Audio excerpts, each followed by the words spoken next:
Welcome to Buddha Talks, where ancient wisdom transforms modern lives. In a quiet village where the sun painted the earth golden and people lived with more questions than answers, there arose a moment so shocking it threatened to shake the reputation of even the most respected man in the land, the Buddha. But what followed was not anger, not defense, not resistance.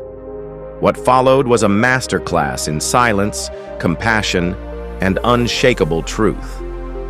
This is not just a story. It's a mirror to your own reactions, your own ego, and your own understanding of peace. What would you do if someone publicly accused you of a crime you didn't commit? Would you shout? Defend yourself? Prove your innocence? Now imagine, you're Buddha, revered, respected, and watched by hundreds, and a woman storms into your gathering shouting, "This child belongs to you. You are the father." It was a bright morning in the town of Sravasti. The people gathered under a Bodhi tree to listen to the Buddha's sermon, his calm voice guiding them toward inner peace. Among the crowd was a woman named Sundari, known not only for her beauty but for her sharp tongue. She had been used by a group of jealous rivals, people who feared Buddha's growing influence. Their plan? Destroy his name, break his image. So they sent Sundari, with a baby in her arms, to interrupt his teachings. As Buddha sat in meditation, she walked through the crowd and shouted loud enough to freeze the wind. "Stop pretending to be holy. This child is yours. You seduced me, and now refuse to accept your responsibility." The crowd gasped. Faces turned. Whispers spread like wildfire. People looked at Buddha, waiting for his reaction. Buddha's reaction. He opened his eyes slowly, looked at her, not with anger, not with shame, but with profound stillness. He said nothing. The woman, fueled by rage and perhaps a hint of nervousness, shouted again, "Speak up! Will you deny your own child in front of these people?" Still, Buddha remained calm. His silence wasn't weakness. It was wisdom. He knew. Truth never needs to shout. It simply waits.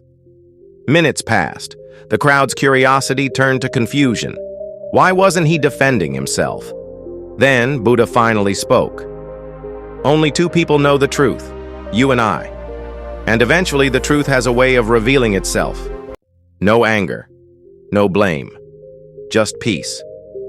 The turning point. Days passed. The accusation created chaos. Some people doubted Buddha, others stood by him. But then, the plan unraveled.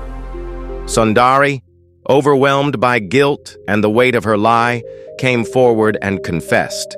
She admitted everything. How the rival priests had convinced her, how they promised her gold, and how her conscience could no longer carry the burden. She walked back to the same place, this time with tears instead of pride. She fell at Buddha's feet and said, "Forgive me. I was blinded by fear and greed." Buddha's response.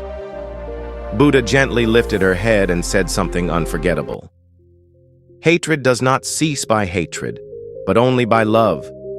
What you have done was wrong, but the seed of truth still lives in you. Let it grow." He didn't punish her. He didn't shame her. He simply reflected her humanity back at her, with compassion. This story isn't just about a lie.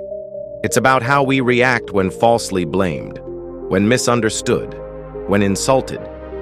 Buddha could have argued. He could have used his words to destroy her accusations.